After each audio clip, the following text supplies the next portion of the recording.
He used to do karate and he wants to go back to doing karate.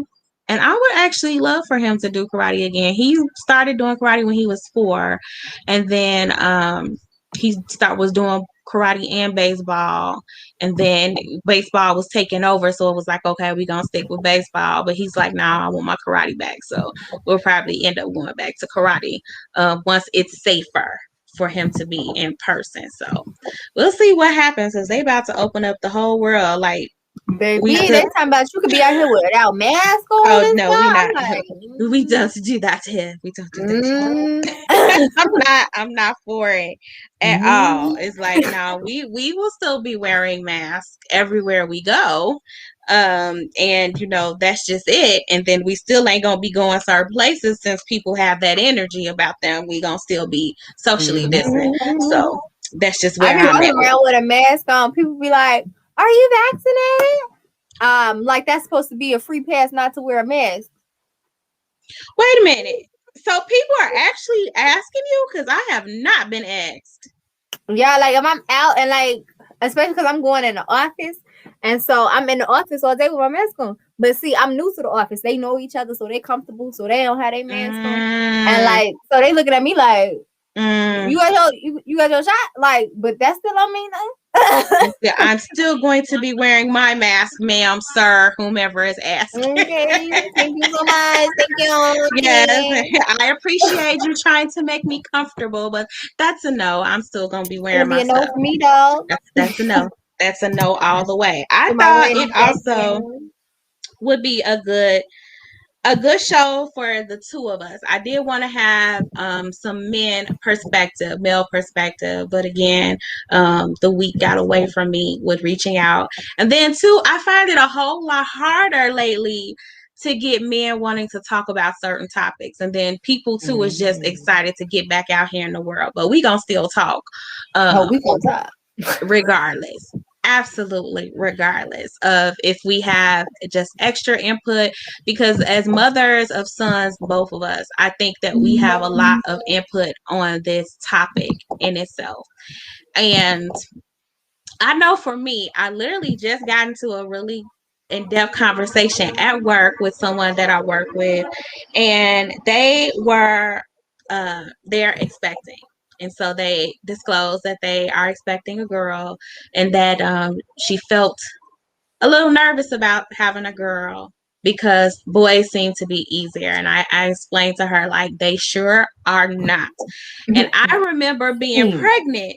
Look, I don't know where this ideology that boys are easier comes from. Because when I was pregnant with Naraya, people were like, oh, it would have been so much easier to have a boy, right? It's like, no, I wanted a boy first for reasons that had nothing to do with visualizing one being easier than the other.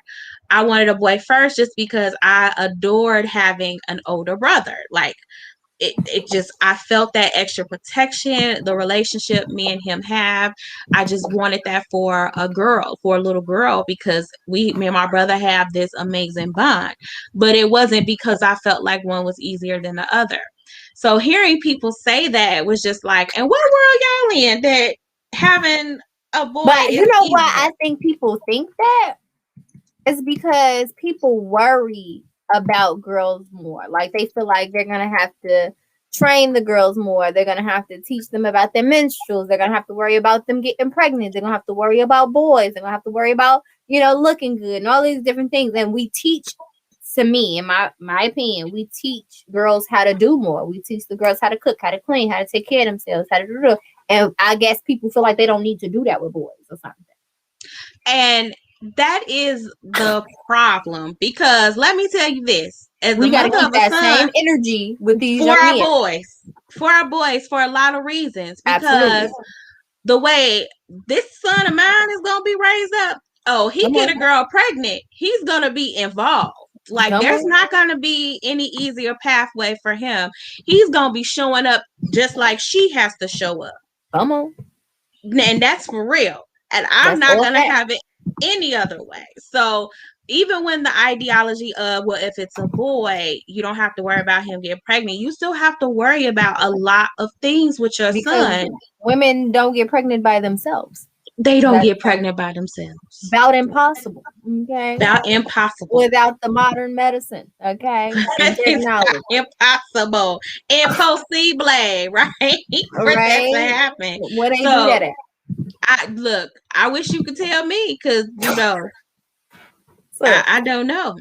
I it's don't not know. a thing. It's not a thing. But I really believe that when people say that, it's society's perspective that we don't have to worry about boys. You know, boys will be boys. If a girl do something, end of the world. You gonna punish me, give me that, blah, blah, blah. Boy do something, but he a boy. You know, Mm-hmm. it's like boys get all the passes. So people adopt that mentality and be like, oh, it'll be easier to have a boy.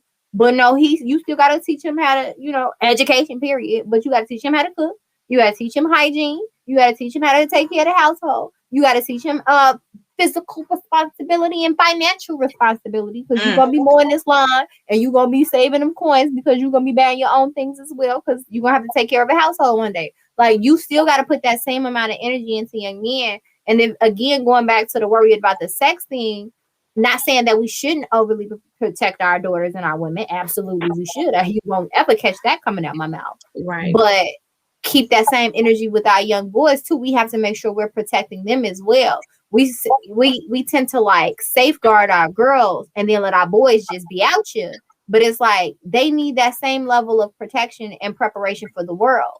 We beat stuff into our girls about safety and about all of these different Yes. things. But the boys, they just let them go. But our baby Yep. boys need that same talk. You know what I'm saying? Yep. They They need need the all of same that. tool.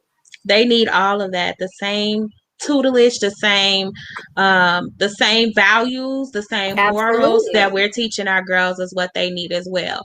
And that is why I think that we needed to have the flip side of our conversation from last week about instilling in our girls them finding the love for themselves inside. I think we need to find or instill the worth inside for our boys. And I think that, in my opinion, I think a lot of some of the things that we see our boys get into is because they don't have that self worth in Mm, themselves anymore, absolutely. or ever. That no one is making them believe that they are special and that they matter and that they are important. And I Because think boys that are easy. We just let them figure it out. we just let them figure it out as That if, same mentality. after they transcend from the womb, that masculine energy is going to be enough. And it's not. Like they need to have all of the same things, all of the same guidance that our girls are given, or that we Absolutely. try to focus on giving our girls. And one of those things is just a reminder of that they are worthy, because once they leave out of the presence of our arms, we have to send them off into the world. And the world is going Mhm. to tell them quite often that they're not worthy, that they're not important, that they don't matter. And so we need to be putting at the forefront for our boys their worth. We need to be instilling in them and teaching them that they matter. And one of the ways that I especially want to address about teaching boys that they matter is that they matter with other Black women. I think I had a conversation with my son very recently where he expressed frustration and feeling like the Black girls that he's been around in school don't like him, mistreat him, because he's a very empathetic boy and he likes to do things. He would try to be nice and he would try to do these things that were thoughtful, and the little girls were teasing him for it. And so Hold he's on, pause. I'm gonna let you finish. gonna let me But finish. Go ahead. that's so okay. Children do what they see They and do what what they they see. hear, and they react to things the way the elders and the adults and even other children in their life reacts. So for the young ladies to react that way to a young man who's in touch with his feelings, who's being kind, who cares, shows me that the women in their lives belittle men that has those amazing qualities, and or because it could be both or one or the other, that the men in their lives don't show that same amount of energy or care and consideration, so they don't see it as normal, and that's a problem. Hmm. I But just go seen a ahead. comment. Hold on. Mm-hmm. Toya just said, who was on our show last week, my son refuses to date a black girl. He says they are extra and mean. So my son, my son My was heart. afraid of the same thing. And I had to sit down and have a real in-depth conversation with my Okay. son that not all black women are like that. I had to explain to him that perhaps those little girls are hearing and seeing certain things at home or, in their lives that they don't have a reason to have faith in or believe in black boys. And I wanted him to know that he will, in fact, probably encounter some women like that as he gets older and he's dating and he's trying to find that one. Um, he may encounter women that are broken or influenced by some of their own trauma, but that isn't every woman. And that there are some women like his mother who respect and love black men and think that black men are important, think that they are special, think that they are amazing, who looked for a black man so that we can have black children. And there are other girls out there. So what I did take that time to just help him understand how to recognize that type of woman. So he's just not putting himself in situations with the other type of woman and gets jaded. And it left me to believe about how many other black men are probably jaded because they too wanted to be a particular way and were involved with a broken black woman. Because some of us, all of us are broken. Some of us are broken in areas a little bit more than others. Some of us are struggling with traumas that are different and more severe than others. And Mm-hmm. so it does affect how we relate to, how we interact with black people and black men especially. And so I wanted to talk to him about some of those things to be aware of, that he could encounter some of those struggles, but how to recognize them and how to deal with them and how to keep it moving without further injuring that black woman. Because I want him to get away, but I don't want him to hurt her furthermore in the process of that as well. So we spent a lot of time talking about that, so he can get that from a woman, from a black woman's perspective. I see your mag going, sis. What you I thinking? mean, it hurts, man. It hurts that we have to have these type of conversations with our beautiful brown baby boys, and grown men, and elders even. It hurts because it reinforces the fact that society and the colonizers and whomever else you want to say is in charge of the foolishness, um they're still winning because this is a part of their plan. This has always been a part of their plan, and it also reinforced to me that we don't know our history. No shade to white women. I'm just spitting facts. Countless and countless times throughout history, white women has been the demise of black men, whole black towns and societies, um by glances, lies. We got the Karen nowadays locking black men up, but before, like, it would burn whole cities to the ground, and you would come up missing and dead if a white woman said something, Mm-hmm. that you looked at them. Come on, we are, hopefully, I ain't gonna say we all heard of. Hopefully, we have all heard of Emmett Till and the story of that, and that the white woman later, years later, came out and said she lied. You know what I'm saying? And Tulsa, Black Wall Street happened because a white woman said something happened, and it's like all of these different things throughout history. And then again, the Karens to today in 2021, we haven't really realized that, oh, we need each other. One, for me, I'm gonna use myself because I can't speak for nobody else. But for me, I can't see me ever being with a white man, and that's not because I don't know no white men. I got white friends. Okay, I got friends that are interracial married couples, and I support them because at the end of the day, love who you love, but don't choose to love someone based on a stereotype or a disdain or something that you have for someone else. Love who you love because you love them. not because you're gonna write off a whole race of Hold women on, or a sis. whole race of men. I'm gonna let you finish, but I Go especially ahead, want to sis. comment on that just because that was something that came up in the chat. Is that I always tell my kids, I don't care who you bring home. Okay, they can be from Mars, literally from Mars. As long as he not Mm-hmm. reading my thoughts and coming in here and levitating stuff around my house, it's okay. Like I don't mind. But Right. I don't care who you love. I don't want you to ever choose to weaponize who you That's love. what it That is is. what it is. Is that when a lot of times when we see interracial relationships or marriage, not all the time. There are some that's just like, hey, I loved who loved me, but in one way or another, it becomes a weapon. It Mm-hmm. becomes, well, because black women ain't, or no black man ever. Mm-hmm. And so Mm-hmm. then Speak on it. it's used to make each other feel less than we already do, because we already Mm-hmm. feel less than. We're trying to work on that inner confidence of feeling better. The spirits are awakening, right?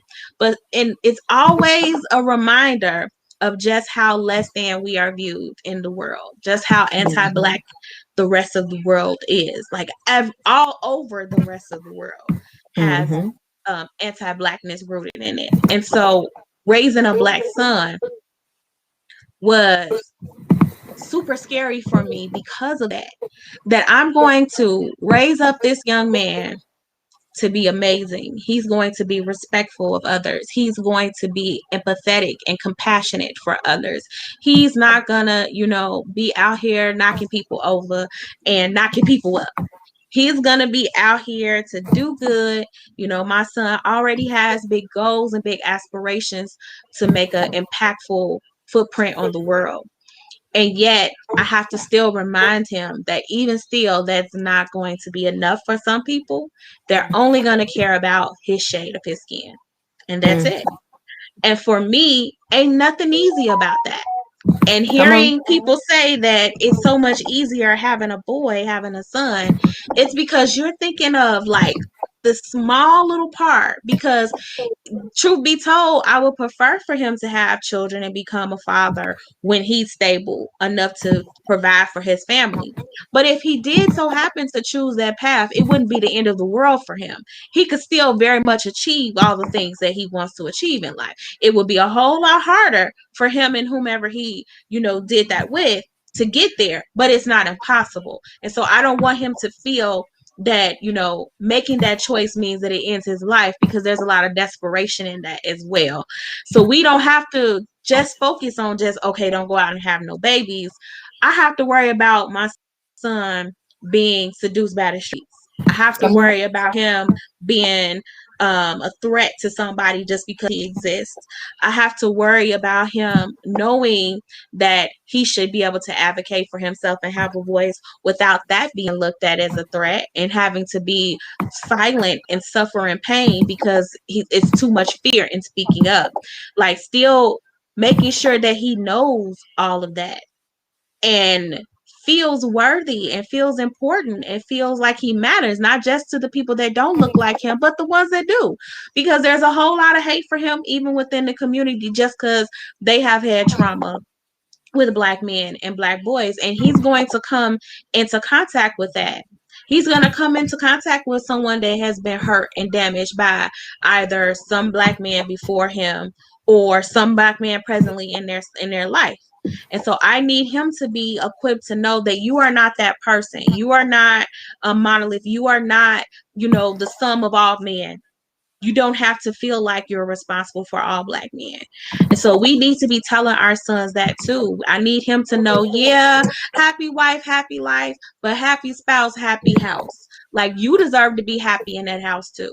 You deserve to have what you need to function in a healthy capacity as well too. So how are we going to break that cycle of boys feeling like their only worth is this? Like, this is the only Teaching thing that them matters. about their emotions. I feel like honestly we don't teach young boys about their emotions because we're barely teaching it to the girls. And we still call it emotional just based again on what society is saying.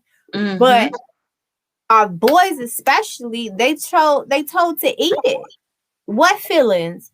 Choke it up. You crying? What's wrong with you? You know what I'm saying? Like, and that's ridiculous because similar to what we said last week, we building robots and we really don't want that. Like, because when you see these people out here killing and shooting each other in the street with like no remorse and they really don't care, it's because they cut off. They cut off Yeah. from their humanity. They're cut off from their emotions. And there are some total of incidents that keep happening to them, which is trauma. And so if we don't teach our young people how to feel their emotions, how to react appropriately when they're feeling certain emotions and not just act out of those emotions, if we don't teach emotional literacy, if we don't teach them that it's okay to feel, then we're going to come out with these cold zombies that's out here, and that's what we're raising them to be. And for me, the most important thing is to make sure, again, like we started the show, keeping that same energy between the young men and the young women, because we're low key now raising our young ladies to be the exact same way. Yeah. And the issue is, even if we're raising our daughters to be amazing and scholars and knowing how to take care of household, knowing how to take care of themselves, and knowing how to take care of men one day or whoever they want to be with one day, and we're not raising our sons to meet them there, who are we preparing these amazing women for? Ray Ray up the street? No shade to anybody named Ray Ray. You know what I'm saying? Like, we have to make sure that we are raising amazing human beings. So for me, I feel like the first step is to first take the gender out of it. Raise an amazing person First. and then bring the gender into it, because kids don't know gender at first, not for real. They don't really understand the difference between men and women. What they need to do is learn first is, I'm a human being. What does that look like? I'm a human being with feelings. What does that feel like? How do I navigate these things? And then once you learn how to be a person, a human being, then okay, you're also a woman or you're also a man. And these are the different things that come along with that. Or this is what, even teaching them what society says it is. So and then telling them you determine who you want to be, though. You don't have to be what somebody says you are. And then I think moving that way, because from before birth, we already segregating it like boy blue, girl pink. Boy this, girl boy that. trucks, girls, ballet shoes, like you know what all I'm saying? of that. Like, Absolutely. From before they're born, we're already putting these things in front of them instead of just letting them be a person and figure out who they are, and then start explaining those things and breaking those things down along the way. But we're so engraved in boys do this, girls do this, that we're not training them how to be a person. Dre just made an important comment, and if you know me and you watch this show frequently, I love and I'm all about SEL, and that's social emotional learning. It's super important, and so something that I am very very big on in all aspects of my household is why, as Nat likes to say it, but why are you reacting this way? Why are you crying? But why? You're angry? Yes. Okay. Well, let's talk about anger. Where did it come from? So really being in tune of identifying what your emotions are so that you're able to come up with solutions. But Dre said, who, we love us some Dre. He says, it's even more confusing when you have schools that are active SEL geared towards embracing emotions for our youth, but at home, they do not get that reinforcement or freedom to express their emotions healthily. This is absolutely key. I used to get so bothered and upset. Don't tell my son to stop crying. Don't ever tell my son to stop crying. I want to know, why are you crying? Tell me, why are you crying? And then we can talk about, are those tears appropriate? So if you're crying because you can't have your way, well then no, we're not going to do that. Now, it's okay to be disappointed that you didn't have your way, but this is not a tear worthy, a breakdown worthy experience, because this is going to happen quite often in life, and you're going to spend a lot of your life crying if you just sit there and do that. So that's not going to be productive. But if my son is crying because he's frustrated, he feels like he's not being understood, then I'm going to say, okay, well, let's explore what you're trying to say. Like, I want to hear about that. I want to know more. But I'm not going to shame him ever for crying. Mm-hmm. And I know lots of times it comes up, and I've heard it in many spaces from women in my world, that they can't stand to see a man cry. Like, it really bothers them or makes them angry. And I don't believe in that. Like, let that man cry. If he can't cry with you, then who do he cry with? And I feel like that's a problem with you, Mom. Like, you got to figure out what's going on within you and where the trauma lies within you, that you have a problem with somebody expressing their emotions, whether that be male or female. That means there's a blockage within you somewhere where you have a problem with emotions, which means somewhere along the line you cut off. Because why can't that grown man, that whole human being, express his humanity and his sadness? You can say emotions are humanity. It's right. It's humane to feel, to cry. If men weren't meant to cry, they wouldn't have tear ducts either. Like, they would have them. They would not have the capacity. I mean, they don't have the capacity to do other things that have been, that are female. So why would they have tear ducts too if they weren't meant to use them at some point? So they're there for a reason. I feel like tears are a ventilation system for us. Sometimes I need to vent because I don't want to flip over tables. So if I just need to cry so I'm not flipping things over and roundhousing people left and right, then I'm gonna need to shed them tears. And I feel like that should be accessible and allowable for every human being. It doesn't matter who you are or how you identify. You should not be robbed of your humanity ever. And if anyone ever tries to rob you of your humanity, then you want to get far away from that person, because that person does not mean you well.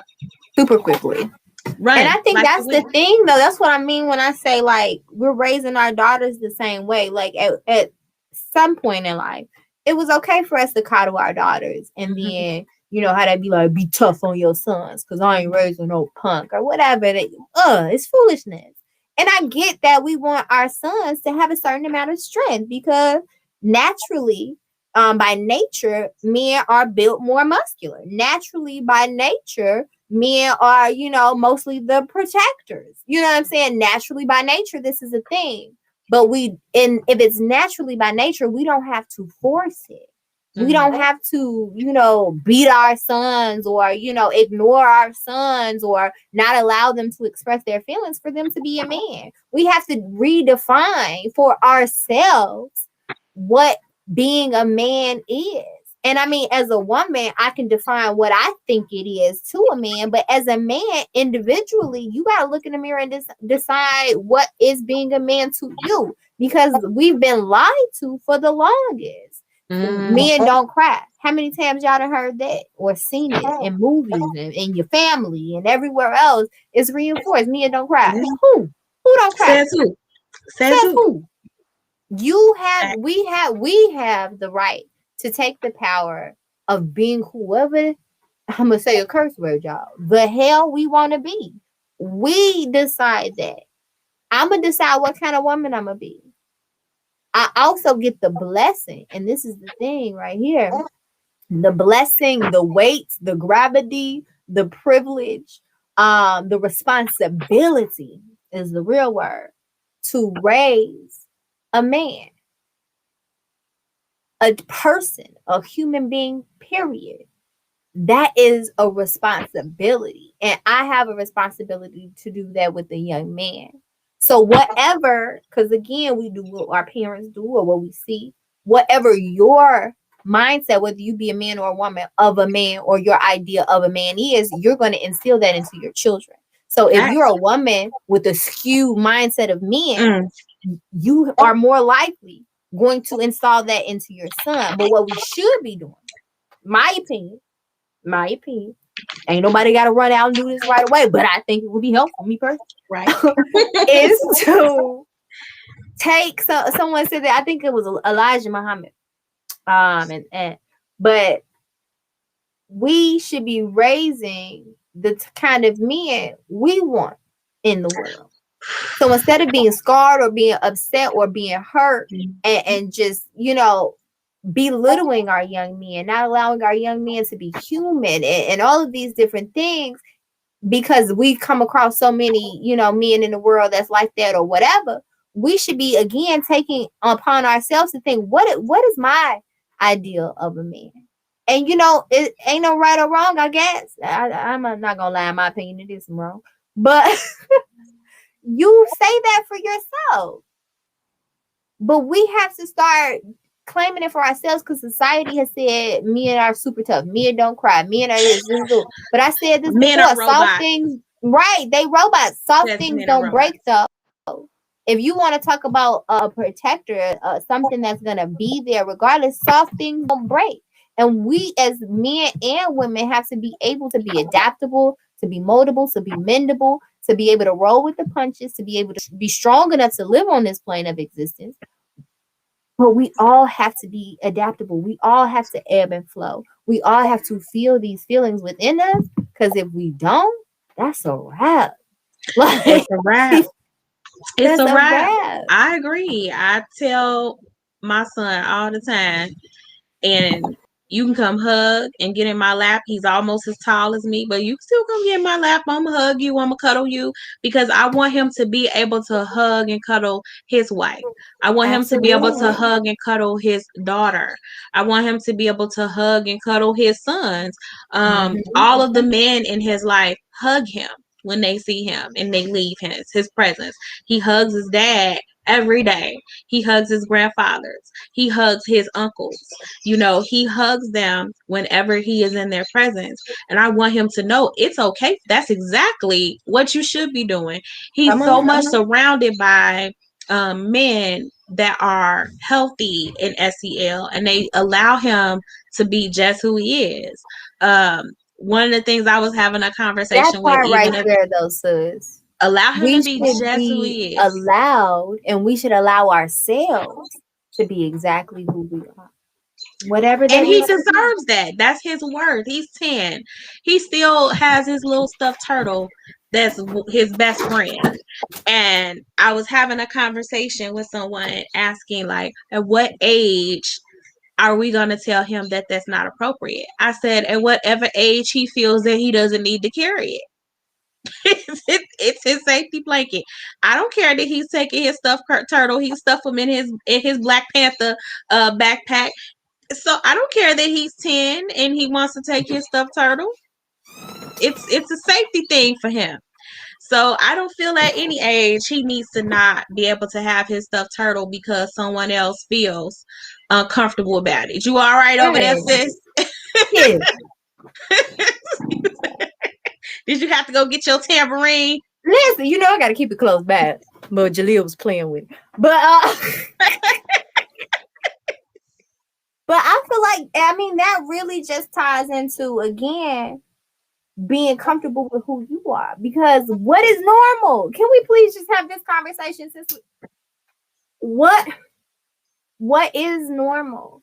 We always want things to be normal. We can't wait till life get back to normal. But what is that? What is that? Because When something I is didn't like that weird normal either. or strange or odd, it's automatically demonized, or something wrong with you, or you talked about, or you bullied. Everybody is different. Everybody likes different things. Everybody moves at different pace. People don't learn the same. People don't think the same. We are different. And that is the greatest thing about us, because everybody got their lane. Everybody is needed to create a whole and to make a better whole, because everybody got their parts to play. That needs to be taught and is not taught.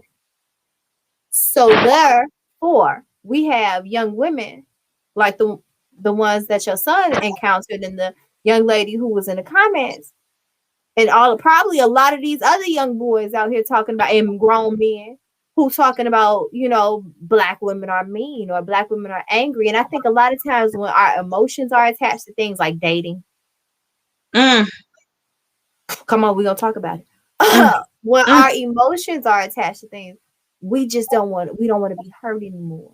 So we'll write off a whole race of women or a whole race of men, or we'll write off half the doggone planet to stop us from getting hurt instead of exploring and finding the right person for us, knowing that everybody's different and there's different kind of people in the world and people face different traumas which make them act the way that they act. They'll just stop. I Yes, got they hurt will. by about 2 black women. I'm done. I'm done. Black women Hey, crazy. I look, ain't for it. and don't let there already be some trauma from their mother. So if they Mm-hmm. have trauma from their mother and then they have trauma from dating black women, like you might as well just write us completely off because they're not going to be comfortable being with black women. They're not going to be vulnerable with black women. And And one to of the be things, honest, a lot of it is their mama. most times, which is why it's super important to me to have to set an example for how I speak to my son. um I have to be very mindful of how I speak to their father, and I'm not Mm-hmm. gonna say I'm perfect in that because catch me on the day. It's going down for everybody. Everybody's getting cussed. You getting cussed out. Everybody's getting Everybody cussed getting out. cussed out. So it definitely happens, but I want him to know that you deserve to be treated a particular way. And that starts with how he interacts with me. So if, Mm-hmm.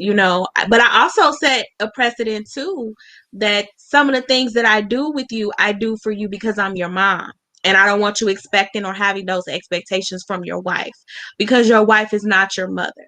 So you need to show up for your wife differently than I may ask you to show up for me as your mother. And if you have a wife, you need to be providing for her more than just monetary, which is something I've been telling him from very young. So I've Come been on. telling my son very Come on, boy. young, I wanted him to not root Come on, his boy. worth in monetary provision. And Because, that's a big thing with men. And men in the mm-hmm, comments, if y'all here, let me know if I'm I wrong. was just Go about ahead, to say jot it that. on down in the comments. Let me know. Okay.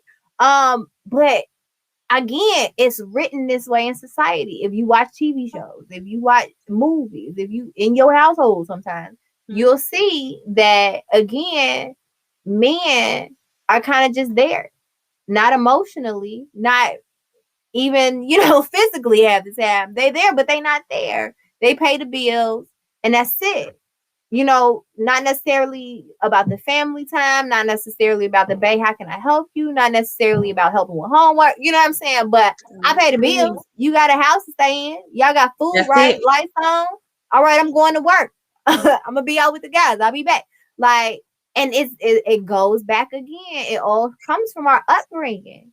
We're literally Yep. a sum of our upbringings until we get enough life experience to realize some of that's wrong and start creating some changes in our lives. So if they either didn't have a male role model in the household, or not a good one, or that was the type of man that was in their household where they watch TV, that's what they know, and that's seen as okay until we get them women that put that foot down and say And that's say not that's not okay, enough. That's not enough.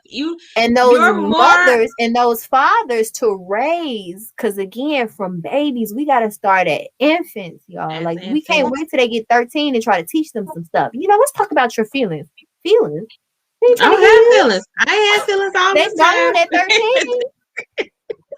Because You those gotta hit things them start taking young, over at 13. They not thinking about feelings. They think about hormones by that point. So baby, raging, no feelings involved. No especially little feelings. boys. I'm trying to tell you, just to piggyback off your point, it is far more detrimental for a father to be in the home and not be present. So when we talk about presence, present Mm-hmm. isn't that you come home and you turn your key in the door and you live there. Presence is showing up to Mm-hmm. doctor's appointments, if your child's not feeling well, that you're there to cuddle them sometimes too because they're not feeling well. If they just need to talk, if they're having a bad day. Presence is showing up to recitals and games or Mm-hmm. school activities. Presence is far more than I'm sitting here, I'm here. You need to be active with Mm-hmm. your children in their lives. And that is a precedent that is being set for both my kids, but also for my son, because a lot of times Black women have the superhero syndrome. Yes, They've been ma'am. taught that we need to have the superhero syndrome, that we need to only depend on ourselves because we can't depend on nobody ever. And so we If it's teach gonna our get done, I'm girls, gonna do it look, myself. And you want to do and it we right, teach you our better do girls it to yourself. expect that. We teach them to Mhm. expect that this man is going to run out on you or may Because run we out teach on them you. from, like, again, starting young, we teach them to fend for themselves. And not that we Yeah. shouldn't be teaching them to be able to take care of themselves. Don't get me wrong, we should be teaching that. But we teach them to do everything. So that a lot of the times when they get a man that can come and support them and help them and take some weight off, they don't want to give them the weight. No, It's like, no, no. I got it. I don't need you to. Yes, you do. But I want my son, and something that was super important and freeing for him is because he's going to be entering in a world where most women that he comes into contact with, most women that I would want him to be with, are going to be goal oriented and have maybe their own jobs. Like I told him, because he's seen me stay at home and be an at-home mom. I told him that that's okay if you and your wife choose that is what you want to do, but don't feel some sort of way if she still does not want to stay at home with your children and she wants to work a job. But I want him to understand you're more powerful, you're more needed, you're more worthy than just being a check in somebody's house. And whomever Can you you're look with, at what Dre just put in the oh, I'm chat? about to get there. I showed Okay. it across the screen. Like you are Yeah. much more than just monetary provision. You have to provide for your wife spiritually, Mhm. Come, mentally, emotionally, physically, and financially. Not just your wife, but your family. come on. All five of those Come are on. acts of provision. It is not just you going and working a job, especially if your wife is working a job too. You need to show up for your household in the same way. And I think a lot of men Because she and gonna show up more times than not. And it's not the whole all of 100%. Y'all, I'm always gonna get a disclaimer. But more times than not, a woman is gonna show up because that's how we've been raised. That's what we see. That's all we know.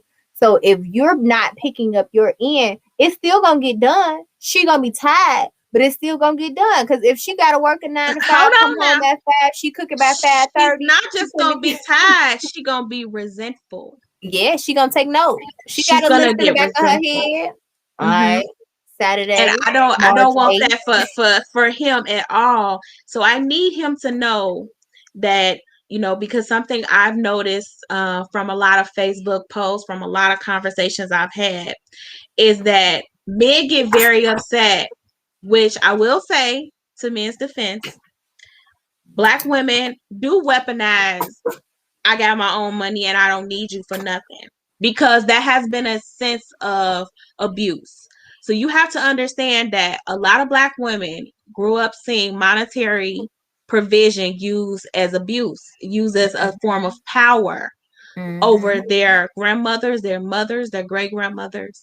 So they've seen that be pretty much a key to be able to do whatever it is that they want to do. And women have had to stay in it because they didn't have their own checking accounts, or they didn't have their own jobs, or they couldn't fend for themselves or their children financially. And so women are saying, well, you won't be able to abuse me like that. So they're going to go into it already prepared to be able to provide for themselves. But I also need for men to recognize that a lot of Black women need a lot of Black men. They want you, they need you. But it's been weaponized so much that they are afraid to be vulnerable because vulnerability has been weaponized against Black women. I need my son to recognize that you need to find or be with someone that understands how you fit into their life. and understands that you are needed and make you feel needed, because you're going to make that person feel needed. And being needed isn't, if I don't have you in my life, I'm going to crawl into a corner, shrivel up and atrophy and die. That is not what That's it not the means to same. need somebody. But do I need my husband? Absolutely. Mm-hmm. I need him to come home every day. I need him to hug me. I need him to listen to me talk about all of these ideas that I have. Sometimes I need for him to just tell me, breathe, calm down, like let's come back to Zen. I need him for a lot of reasons. I need him to just be in the bed at night because I feel a whole lot safer knowing that he's beside me. I need him in so many ways. I need him to rear these children. Could I rear by myself? Yes. Do I want to? Hell, no. This shit is hard work. Come I on. don't want to do that all by myself. Speak on it, sis. Okay, I know, no. Can I? Absolutely, but no, thank you. I would much rather us do this together.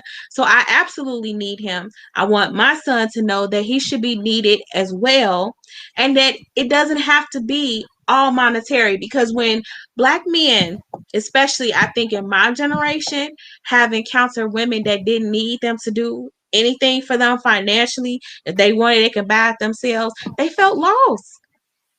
They didn't know what to do. That poses a problem. They felt like they had to be the breadwinner. If I can't be the breadwinner, then this isn't gonna work. For a long time, it was, I don't want to be with a woman that makes more money than me. I have to make more, even if it's better financially for the family. It's like, now I have to be the breadwinner. So it's like, I need my son to And that's know still a big thing with a lot of men. it's still a big thing, because But they're on only the other told a side of that, monetary worth of it, of on the themselves. other side of that though, it's not a big thing to a lot of men.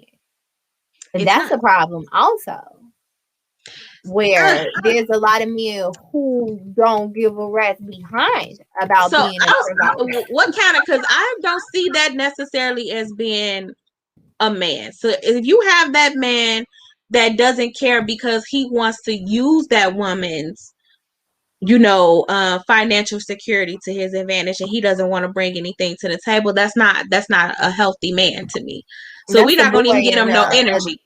in adult form, okay? That's an abuser. That's an abuser. Let's call them Speak what on they it. are.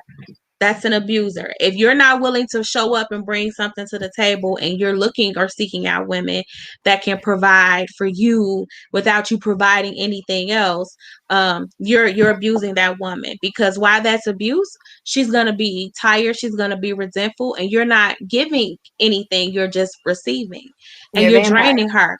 You're draining her, and that's abuse. So we're not talking about those type of men. We ain't gonna get that type of And real energy. quick before we move off of that though, on the women's standpoint, as being mothers, raising sons, and as being women, period, we cannot accept that. No. Because as long as we accept whatever, we allow and accept or be how people will treat us. And especially if you have a young man that you're raising, you cannot have that type of reinforcement around if you're trying to raise them to be different. Because again, young men, young people, period, are going to do what they see. So if you're trying to raise, and that was one conversation I had to have with myself before getting my divorce, what kind of young man am I raising, and what kind of reinforcement is he going to see on a regular? And we can't do that. We don't do that here. So I want to say that too, because it's not all men. Yeah, they doing it, but we allowing it, and we also raising it a lot of the times. So women play a big part in that too. But I think that comes back to that self-worth and that self-care for men. They're not taught that. They're used to someone taking care of them. So where a lot of times we be like, oh, we can coddle our daughters but not our sons. A lot of mothers and fathers, I'm gonna say mothers mostly in my opinion, are coddling their boys to the fact that once they're old enough to be out in the world and taking care of themselves or giving, contributing to taking care of someone else or a household, they don't know how to because they've been taken care of. They've been taken care of. Somebody been doing something for them all their life. Because I'm to the point now when it comes to certain things, I just look at my son and be like, You want what? Let me show you how to do it yourself Mm-hmm. so that you can do it. Because I'm tired today. And you need to figure that out. I keep telling them and preparing them, like, when we make this move, a lot of things gonna shift for y'all. Y'all gonna have a whole lot of different more responsibilities than what y'all had before because things will be your environment gonna be a little different. Come But on. it's like you have to set that standard for them. I remember once they asked me because I will wash Robert's clothes. I will wash his clothes sometimes. That's Like if so he's it. like, can you throw this load in the washer? Yeah. But he will wash mine too. Sometimes I'd be like, oh, I You gotta his make a wife. run. Can you throw those in the washer? Oh, I got some clothes in the wash. Can you throw them in the dryer? Or, that's how it's supposed to be. One of the things Absolutely. that I actually like doing is taking his shirts to the dry cleaners. Like when I notice that, his shirts need to go to the cleaners, I'm just going to take them. Or if I don't see them, I say, which shirts am I taking to the dry cleaners? And I'm going to take them, I'm going to drop them off, and I'm going to make sure I pick them up and bring them back home. A lot of that too is because more than likely, based on schedule, I'm going to be able to get to the dry cleaners before they close. Opposed to the fact that he is, but there have been times where he's known that I put him in there and I had intentions to go get him, and he come back and like I just would decided to go ahead and get him out. Well, okay. I want him to know that it shouldn't be an expectation. So whoever you decide to marry, it's not an expectation for them to be your servant. It's not an expectation for you to be their servant. Because one of the things that I had to talk to my son about, especially, is Speak on it. he loves his sister. I mean, if he can make his big sister happy, he's going to do whatever he can to make her happy. But I had to kind of pull him back from that once because he would give her, excuse me, y'all, he would give her everything. And then he'd be sad. I'd be like, okay, well, now you don't have anything left. Well, but she's happy. But are you happy? Because you Come deserve to on. be happy too. I know that's your sister and you want to make her smile. And she's your big sister. So you're trying to make her feel good. He think he's more in charge of her than she is in charge of him. And he takes on that role. He wish he was the bigger brother because he wants to take care of his sister. But I'm like, she needs to take care of And you that's too. beautiful. That's beautiful, but she But need to it's a take give care of and him take. too. It's a give Yeah. and take. You deserve to be taken care of too. You don't have to always submit to what you want to your sister to make her smile. What makes you smile? Does she do things? So when she takes advantage, oh, she gets consequences for that because we not building that kind of spirit in my household. Like you're not gonna go off taking advantage of any man. And you know what? I had an amazing conversation with the man, with the EOS, the Prince of Poetry that came on the show. Yes. We would have sit and have some really deep conversations on philosophy of relationships and stuff because he's writing a relationship book. And he was telling me his experience growing up and how being raised by a single mother and his mother like poured into him and his brothers on how to treat a woman. He had sisters and aunties, and they were all pouring into him on how to be an amazing man, how to be an upstanding man, what to do to take care of your woman, what to do. And so he grew up doing all them things. So he knew how to take care of himself, he knew how to take care of the household, he knew how to treat his woman, all of that. But what they didn't tell him, and all the mothers and fathers out there listening with a son, this right here. What they didn't tell him was how a woman was supposed to treat him. So though they raised Mm. an amazing man who knew how to take care of himself, household, financial, everything, and his woman, they didn't tell him or show him what to expect back or Yeah. what he should be getting back. And so Yeah. I think outside of, emotional literacy, of course,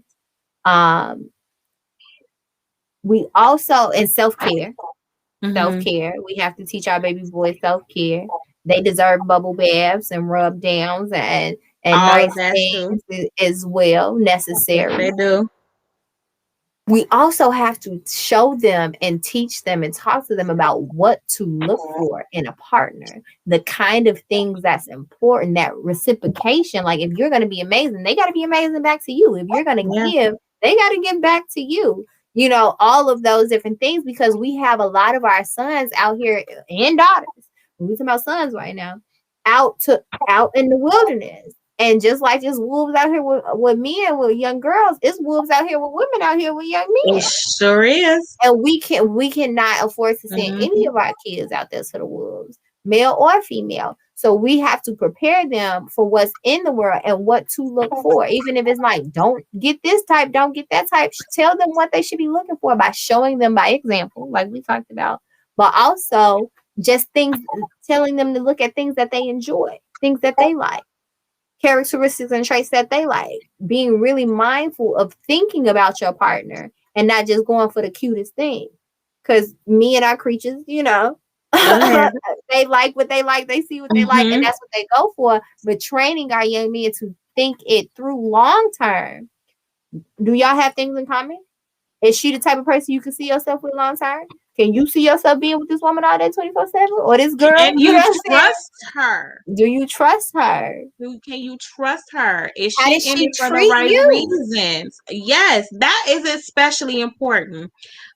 Which is why I was bringing that up about my son and my daughter, because she too sets a standard for his interactions with women and what he can expect or his worth moving forward. And so I tell her that consistently, like, you also influence his self-worth and his self-esteem, and you can't be taken from him all the time or make him feel like he has to give you things or do things because it makes you feel good. Well, what do you do for your brother? Do you help him when he needs it? Do you do little extra stuff to make him feel like you care about him and that you love him?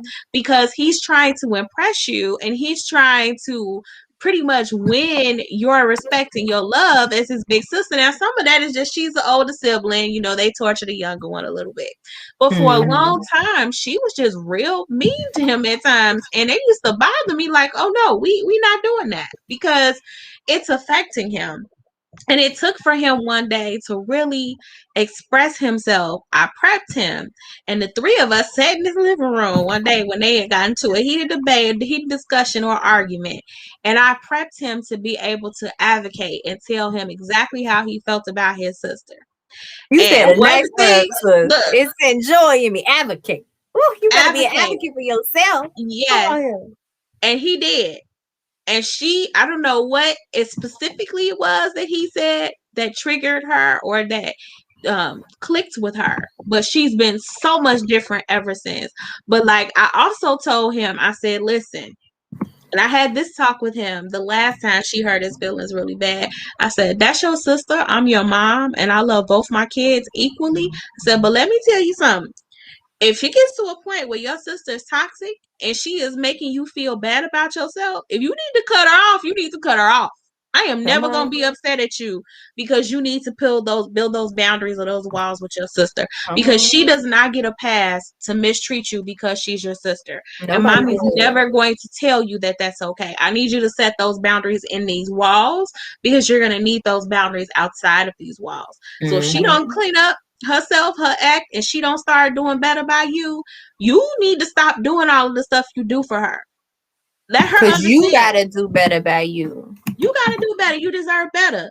I don't care who it is. You deserve better from me. So if I step on your toes across your boundaries as your mother, you better come in here and tell me. And he will tell me, even though he don't want to hurt my feelings. Like, if I hurt your feelings, son, or I did something that hurt your feelings, or you don't understand, you get to come in here and tell me that, because I need you to be able to do that out there. It's about how you come in and tell me, but come in and tell me, set me straight. Like, it's okay to do that. And I need him to know that he's worth that, because there's going to be a lot of people that's going to try to step on him outside these walls. And especially because I have a very caring, spirited little person. And I think that that's just his heart. And he's going to continue to be that way because he had a very nurturing, a very affectionate, a very loving mother. He's going to go out expecting and wanting to see that in the world. But when you don't, I need you to be able to stand up for yourself, because you deserve better. You deserve better from everybody. And so we need to constantly tell our boys that. We need to constantly tell our Black boys that. Because for the first time, I couldn't shield him this past summer, with George Floyd. I couldn't shield him from all of the different systemic things, where I had to have very hard conversations about, he's like, flat out. I want to grow up to be an engineer. I want to grow up to help the homeless. Even now, I got a whole box of stuff because we building kits for the homeless to pass out. And this is something he wanted to do. So I've been buying stuff. We got like wonderful things that we're going to be passing out as a family to homeless, snacks, PPE stuff, just tons of things to help the homeless. And this is because this is a passion of his and something he feels very strongly about. And he talks about all of his aspirations, all the things he wants to do when he gets older, all the things he wants to do now. So even as a 10, almost 11-year-old in a couple months. And I'm afraid that of the fact that that's going to be a target for him for some of these women because they're going to see the kindness in him and take advantage because he's having it happen as a kid at school where they, once I had to tell him, you stop giving people your cookies because I would bake them cookies every morning. If I could, especially on Fridays, I would send them to school with fresh baked chocolate chip cookies. And so kids would be like, can I have cookies? You're not supposed to be food sharing at school anyway because there's allergies, but you stop giving people your cookies. You love chocolate chip cookies. Why are you short? I don't want to be mean. And they seemed really happy when I gave it Oh, to but them. wait, that's a real issue. Because now he sounds like me, and we got to nip that in the bud. Because that's a real Absolutely. issue. Because it grows into adulthood where it's like you give up your happiness and you give away your joy because you don't want to hurt someone else, but you're hurting yourself. Yeah. Yeah. Mm-hmm. And I'm just he's worth more than that. He deserves to smile and be happy as well. And so I go as hard as I can for both of my kids to see them happy. But I also make sure that he hears it in a different way and he hears it from me because he's gonna hear less than that very differently than what Noraya is going to hear and see. Um, Mr. Tate said, "Gotta be levels to the niceness." Mm-hmm. Absolutely, And so I started this new movement, sis. I'm I listening. started it because my birthday was Sunday. I just Yes, turned hold on, 30. hold I'm older on. than you, sis. Happy belated Thank birthday! you. And Thank not only you. did your birthday just pass this past weekend, today is the 2nd year anniversary for the Healing Academy, which I was going to do all of that and say all of that in this episode because I'm super excited. If you don't know about the Healing Academy, you ought to. So please go out there and do your work. The Healing Academy is about to do extraordinary things. I am super excited. I'm going to be volunteering and helping out as much time as I possibly can with the Healing Academy because I believe in the mission. And I want you all to know about how important the Healing Academy is. But it turned 2 today.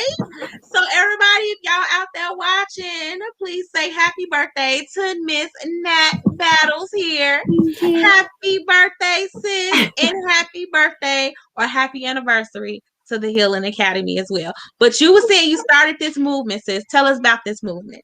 Yes. So I started this movement because coming up to my birthday, this for a while, end of last year, I've just been really diving into self, working on self.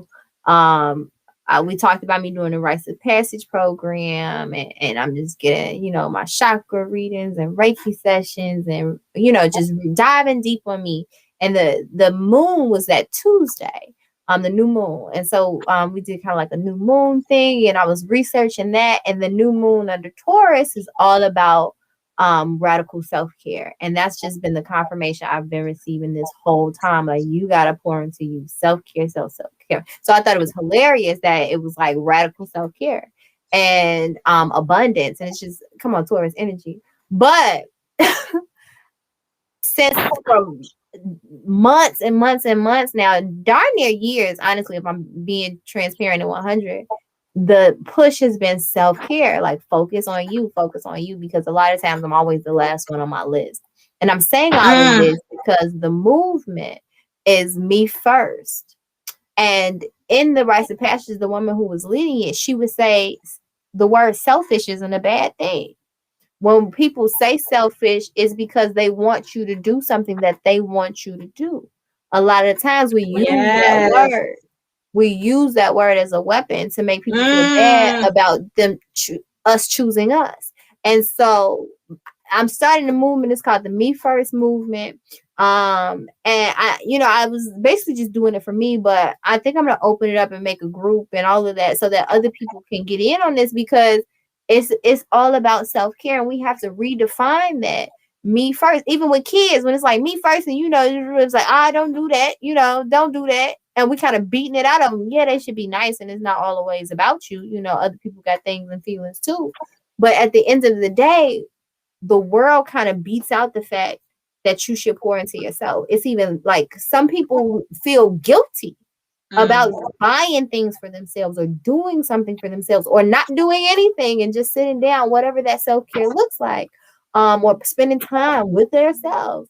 So I think that's a thing we have to pour into our children, period, but especially our boys, because men are dealing with mental health problems at huge numbers, at Yes, they are. ridiculously high numbers. Mm-hmm. And it's because it's a lot of stress to being a man, It is. especially a black man in America. Being melanated in America is Mm-hmm. a whole nother thing.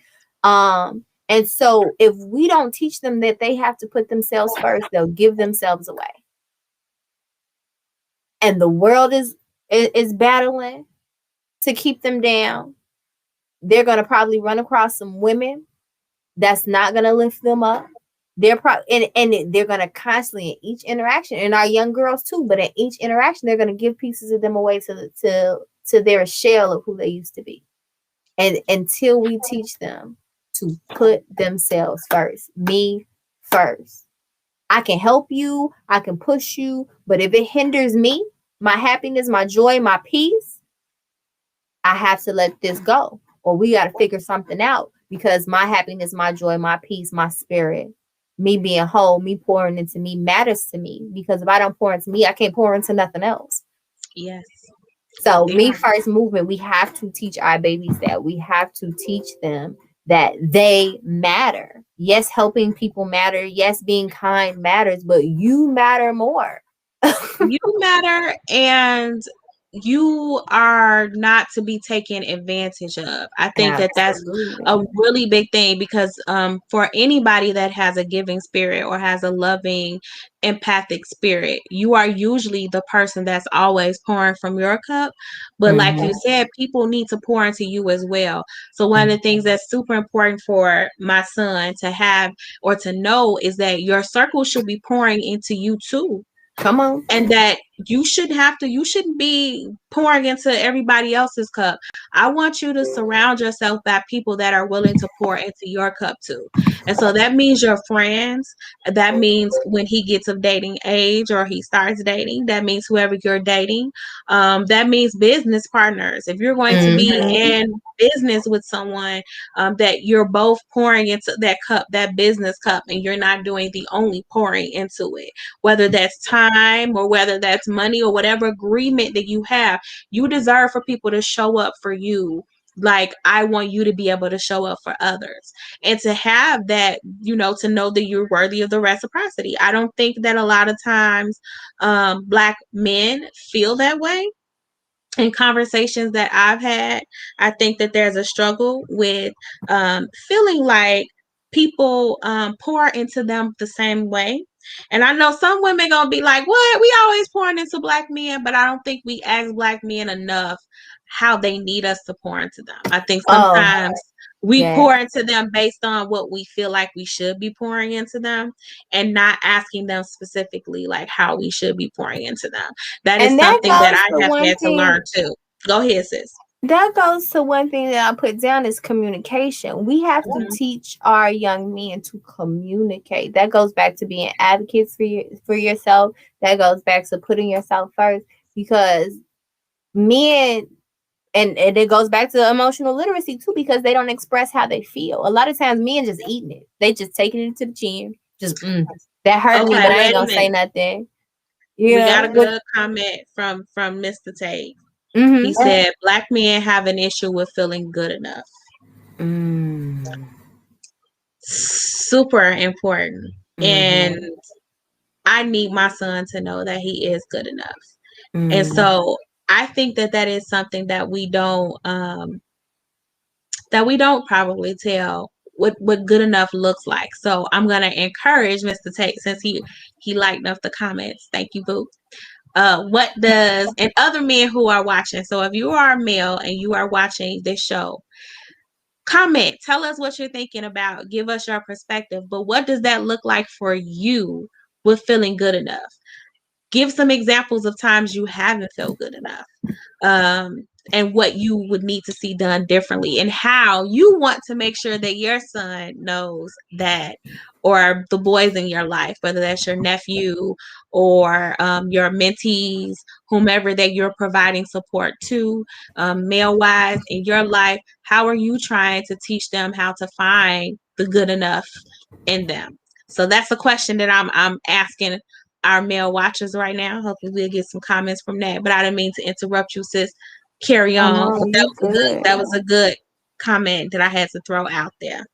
I think another thing is outside of, well, I mean, I'm just gonna keep reiterating because these are things we need to remember: the emotional literacy, advocating and speaking up for yourself, knowing how to communicate how you feel. Because it's one thing to say I feel this way, to you and feel it, but to execute saying it to someone else in a way that's not, aggressive or anything like that. Basically, in a way that they can understand, so it can be a conversation, so it can be resolved. That's super important. The self-care component and knowing that you're good enough is important. And as parents, we can beat some joy and some self-worth out of our children. Mm, That, mm, and even if we yeah. have the highest intentions, even if we have the highest intentions, we don't know how they perceive what we say or how they take what we say. We can have the most good in our heart, but if they take it a certain way, that will carry them for the rest of their lives. So I think It's it's true. really important as mothers and as fathers to ask our children or notice, be mindful enough to notice when their energy shifts, if they Mm, make a face. If you do something and you know that they might have taken it a certain way, immediately talk about it. Say you're sorry. See how they feel. See what's going on. Because a lot of times kids take stuff to heart. Just like we said, men, sometimes take things and they just eat it and they don't say nothing. Kids just eat it. Kids constantly eat it, especially if they're not taught how to say how they feel. They just eating all that and internalizing it, and it goes in and it stays with them forever. So we have to communicate with our children. And again, even if we got the best intention, maybe like, teaching our kids something or being hard on them because we want them to learn something, that can easily turn into to them a form of bullying if yeah. we're not also encouraging their growth. If they make a mistake, oh, you did that, yes, we want them to learn not to do that. Yes, we want them to be better, but we also want them to know, you know what, you got a second chance. You can try again and you can do better next time. Or encouraging them, and I can't say this enough, encouraging them, surprising them, supporting them, being ecstatic for them when they do things well, because we're gonna tell them when they do something wrong. And that, I think, is such a hard balance Mm. for black women, for some black women. I won't say all. I know that I've had to be very cognizant of, with Robert and with my son, or with any other males that are in my life, that I am acknowledging when they get it right. And I'm Mm. saying it more about getting it right and not just emphasizing on when they get it wrong. And it doesn't mean that I don't tell them when it's something that they've done that has injured me or affected me, or something I need a behavioral shift, because sometimes a behavioral shift isn't about right or wrong. It's just about comfort, what's working, what's not working, if it's making me feel a particular way, or if it's Mhm. causing me injury. It doesn't mean that I'm right. The way I do things is always perfect and right, and the way you do things is always imperfect and wrong. It needs to also be acknowledgement to that. But I do want us to really hold ourselves accountable as Black mothers, um, as Black wives, to Mhm. tell our Black males in our world that they are good enough, they are worthy, and they are doing things right. And that's not to just focus on the lack. I got some good comments here. Says Andre said that sounds like a never ending pursuit because that's the daily challenge: work, family, love, life, even harder on ourselves than a struggle. That's a struggle. That is so true. And And men then Rob, are very hard on themselves. extremely, Very hard on extremely, themselves. And because yeah, they hold it in, we don't necessarily know how they're feeling. And so we just keep going about our daily lives and handling things, but they can be really struggling. yeah, And even to the men in my life, I sit down with them. And I don't care what I think you could do better. I don't think, I don't care in that moment when something is wrong. I'm like, you can talk to me. You know what I'm saying? I'm here for you. I care about you. X, we ain't even got to be together, but I care about your sanity. I care about your health. I care about how you feel. You can talk to me. You can come to me because I think it's a mechanism where they just immediately feel like they can't say nothing or that they're not worthy of sharing how they feel. And a lot of times they don't know how to get out of how they feel because a lot of men are very hard on themselves. They want to provide, they want to do this, they want to do that. They got goals, society, family stuff. If they got kids, it is heavy. And if you can't unload that, you'll implode. And we have to make sure that we are there to be a shoulder, to be a support, no matter where we are with them. Uh-oh.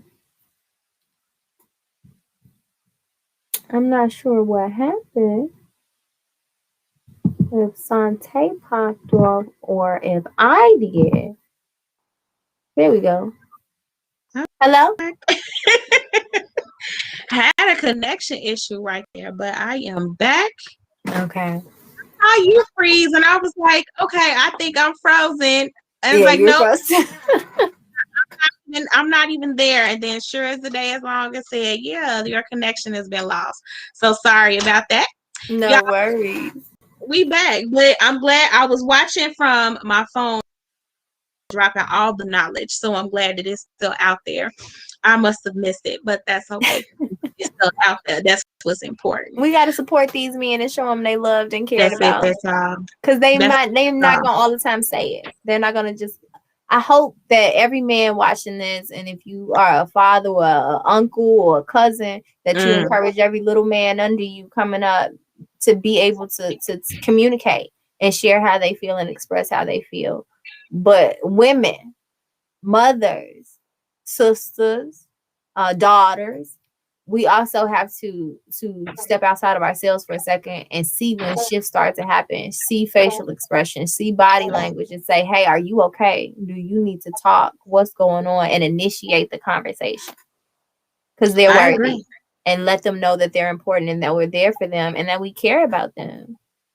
Here's another important thing is allowing grace for our black boys and men to make mistakes. Um, they're going to.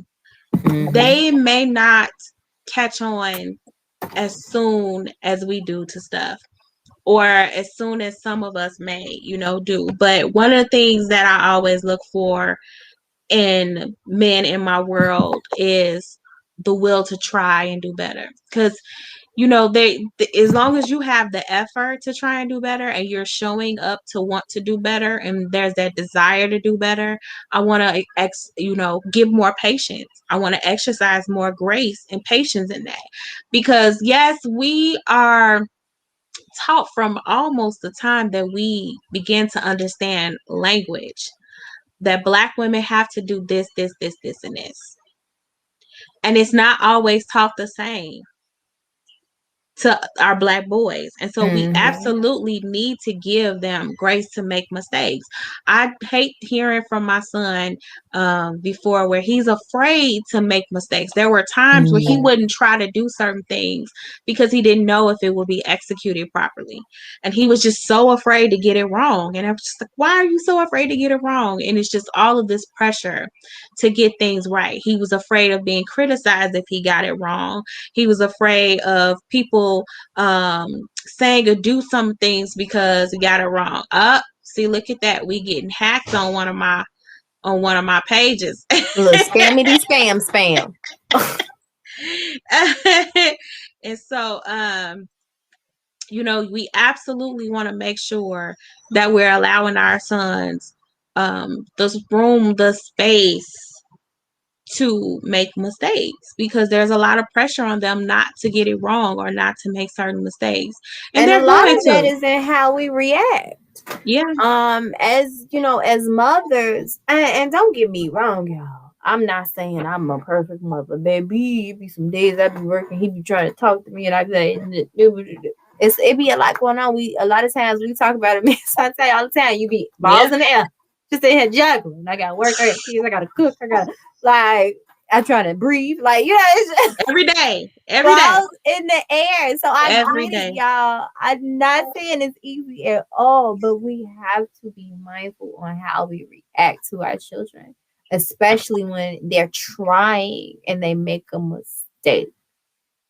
Because the way we react is going to be how they move forward and how they react to themselves. Our voice becomes our children's inner voice. So even when we're not there, if we didn't cuss them out because they didn't got this math problem wrong 5 times, when we walk away and they try again, either they not gonna try again, or when they do try again, they're gonna be cussing themselves out when they do their math Yeah. problem. So we have to make sure that even in our frustration or even in our tiredness, you know, we speak to them in love when it comes to them making mistakes. We also, because we're not gonna do that all the time. Going back to what I just said, we gotta apologize Yeah. when we not, because we're not perfect. We human too, We gonna make mistakes. We gonna We make gonna make mistakes. mistakes. And our sons and our the black men in the world are gonna make mistakes. And I want my son to know that he is worthy of someone giving him grace to make the mistake. Mm-hmm. I expect for him, as recognizing that that's a mistake, to do better, to Mm-hmm. apologize and be the apology, right? Not Mm-hmm. just saying the words, but actually having behavior to back up the apology. But I do want him to Come know on, that he's not gonna be perfect all the time. And and that's whomever is in okay. his, and that's okay. And nobody should be holding you to this perfect standard. And if someone is not allowing for you to have your own humanity, because making mistakes is a part of humanity. I say it Mm-hmm. all the time. I know what I bring to the table. Come on, I know what I have to offer as a mother. I come on. know what I have to offer as a wife. Toot But I toot. am not perfect. I am going to make mistakes. And I need to be able to tell myself when I've made the mistakes and own up to them. And I need to make sure that I'm letting my husband and my son or my brother or my father know that you are worthy of that apology and you are worthy of the acknowledgement that I made the mistake, that I And messed up. that's the running thing, right? Like on social media where they like women don't actually apologize. There was Look, a the picture or pillow something of the with man like with the pillows, I mean with the balloons, where it was like, I'm balloons, yeah. sorry. And they're like, oh my God, is that a woman actually apologize? He Oh put that in wow. the he put that in the We Gonna Talk viewers page on Facebook. Yes. And I have done those type of apologies. I've done those type of apologies. Um just a funny story today. Me and Robert both owe each other an apology. I went out, bought him something to apologize and give him a real apology, and he had went and got something too. So I came in and was like, "Here's my apology," and he was like, "Oh, I had got you something." It's like, We sorry. "We sorry." So women do apologize. Probably not as many of us that we should be, and not as often as we should be, but we definitely do, and men definitely are worthy of a real apology. But that goes back to what you said earlier, sis. When you were saying, when we were talking about how when certain people get mad, they write it off when it comes to the heart, right? You just write off all races Oh of my people. god, You just write off all women, right? I'm sorry, cause Dre gonna say in I all see caps, Trey. you apologize. And then Yes. women Yes. apologize. Yes, yes, I we do. apologize. I do. He said that's a unicorn. No, Uh we apologize. But that's exactly what I we was do. about to say, Dre. We apologize. You are Mhm. just talking to the wrong ones. And I tell Mhm. people that all the time. And it's like, I was talking to a friend of mine and he was saying something similar, but he was like, I ain't going to a white woman. I just can't see that happening. But man, these black women, y'all, man, come on, y'all got trauma and do. And I was like, baby, everybody got trauma.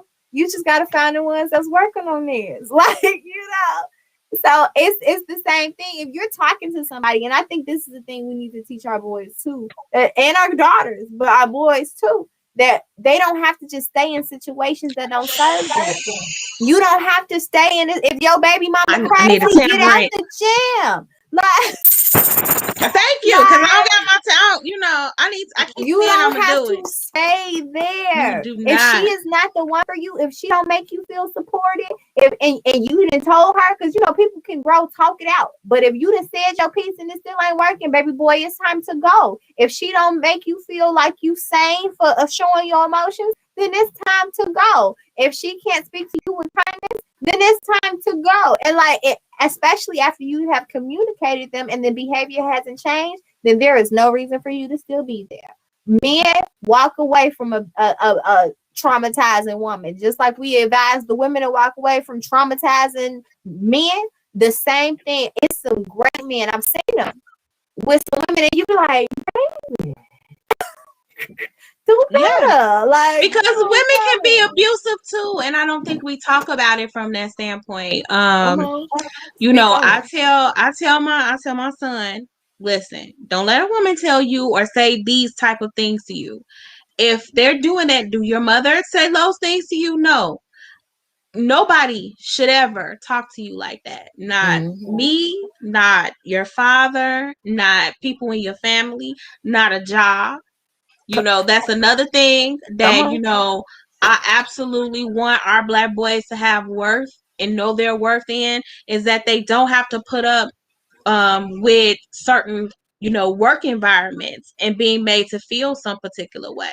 And I think that that's why it's such a push for us to have our own things and have our own companies and agencies, etc., because black men do often deal with a lot of that in corporate life, in corporate America, in the world. But I want my son to know that I don't care who it is, don't nobody have enough money to dehumanize you. So if you find yourself in a corporate space where you're being belittled, you're being made to feel this big, you need to get you an exit plan and get the hell out of there, because you are And that's worthy. why it's important we educate our children about finances and Absolutely. everything else. Because we put them and start them off at a disadvantage when we don't, because they are susceptible to that type of behavior in the workforce. And if we don't teach them to advocate and speak up for themselves, they think they don't have a voice.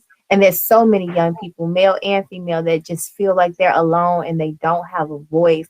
And there's a lot of young babies out here, male and female, committing suicide and self-harm Yes. because they feel like they don't have a voice or a say so in their lives, Yes. especially when you're young, because your parents kind of run everything. Mm, As parents, we got to be mindful of that too, especially with our boys, because they may seem like they're okay. They might just be a little nonchalant, or like I said, hold it in, but letting them know, baby boy, it's okay to speak up for yeah. yourself. So let me know, even like you said, Sante, even if it's me, Even if tell it's me. me, tell me. I need to know, because you deserve better. One of the Mm-hmm. things that we have also had to be mindful of is even with sports. Um, Kyron plays baseball. He hasn't been playing due to the pandemic, but there are times where he has wanted to quit before the pandemic. And I've been like, no, no. But then I said, okay, why? Because we always about the but why, right? But why? Why do you want to quit? Like, let's talk about it. So, me, you, and your dad can sit down and explain to me and your father why you want to quit. And so, when he started to explain his reasoning for wanting to quit, I was like, okay, I hear you. I don't agree with wanting to quit for those reasons. So, how about this? Now, I did express to him because I wanted him to know I'm not going to be disappointed in you if you don't like sports and you don't want to play sports, because one of his complaints was feeling pressure like he had to because he's a boy to love sports, and that if he didn't love sports and he wasn't playing sports, that he wasn't worthy as a boy or as a man. And I'm like, you don't need to have sports for that. You don't need to be you that's not your masculinity is not rooted That's in what's your perception of being a man? Yeah. exactly like you are worthy of not being stuck in doing something just because you think you have to appease others. You gonna have to appease me. Robert was like, if it comes down to it that you don't really want to Say that. and you don't have love in it, that's different. But at the time, his reasoning for wanting to quit was because he didn't feel like he was good enough at it. And I was like, nobody's good enough until that's why practice is important. Nobody on your team are professional players. There are some that may have more skill set in playing the game than others or than you, but you can acquire certain skill sets as well to play the sport if you really want to. But if it becomes that it's just not in your spirit to do it, then we can find your niche. We can find what is in your spirit to do.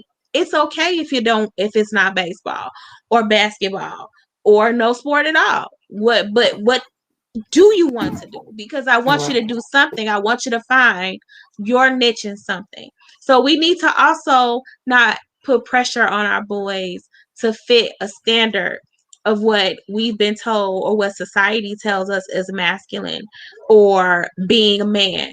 And sports, maybe not every boy likes to play sports. And that's okay. You are worthy of being able to say, it's not my thing. I don't enjoy it.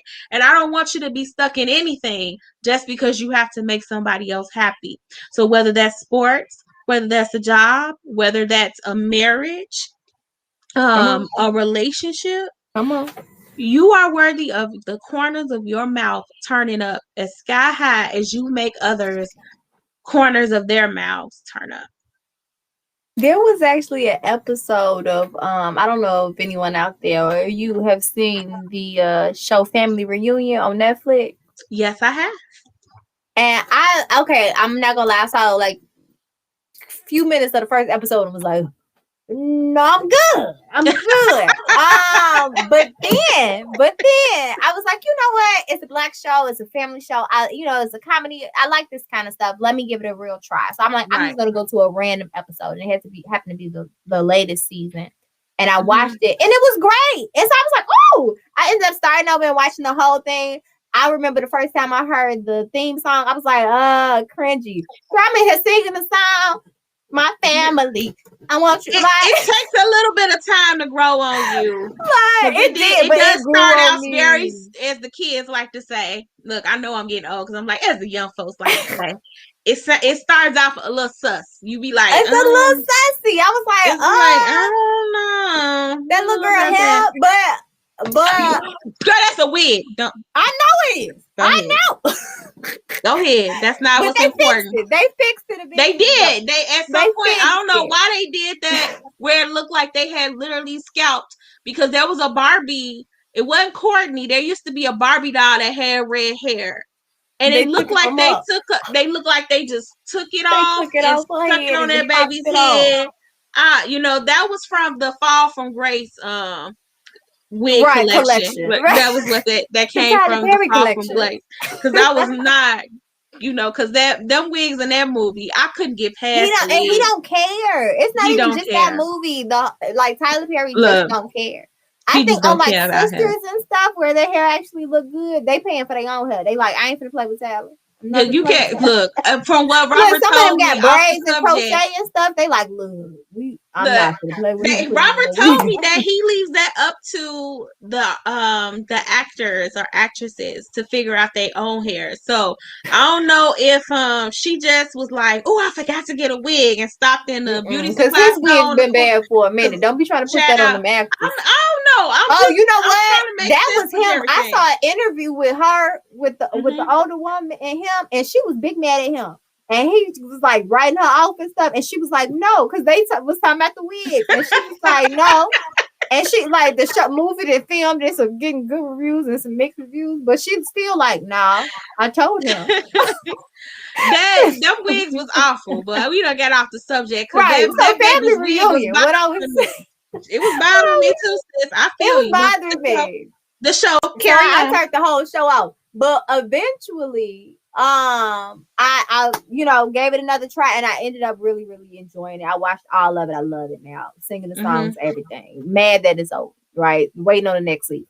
So, but there was an episode and they started getting really in depth with the young that. Because it's a lot of teen shows are highly focused on the girls and not the boys. So I really appreciated that this show really went into depth for the young men. Where they had negative police interactions they had to deal with. They did. That was a good episode. I saw that one. So good. And then one in particular where the young man was dealing with this duality of what is a man, the youngest boy, because he's not a sports guy. He loved to bake and he was in the band. He was great. He's good at music, and so his dad was a football player or ex-football player.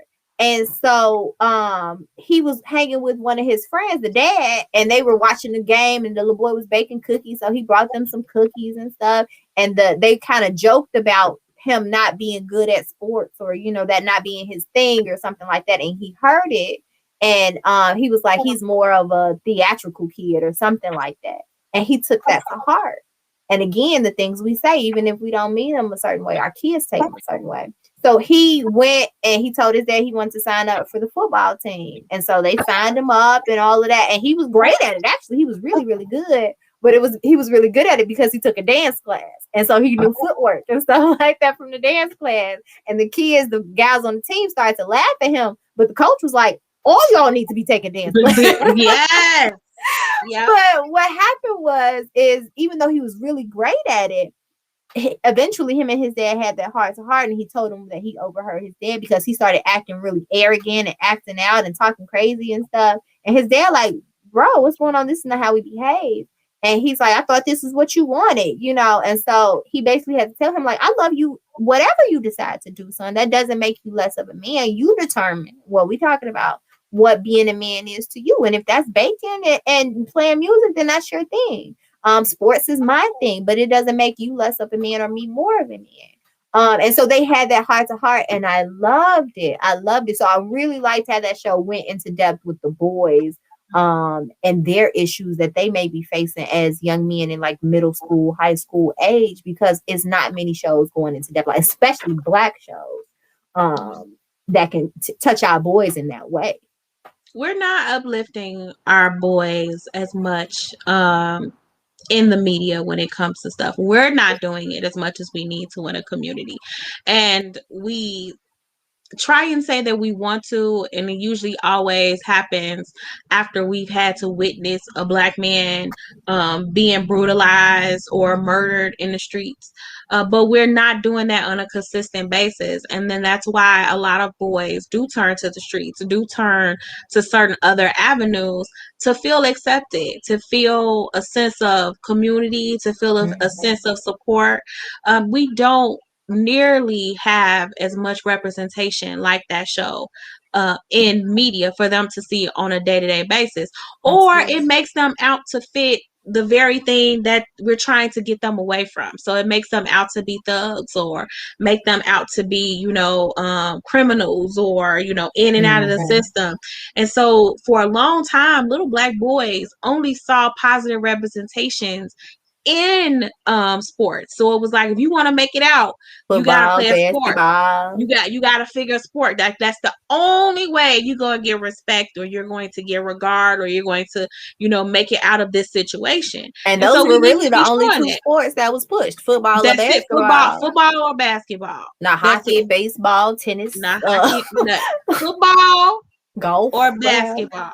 Like that was it. That was it. And so we weren't really showing them very positive representation of the things that they could be outside of that, where it Mhm. matters and it counts, because not every kid is gonna make it to the NBA.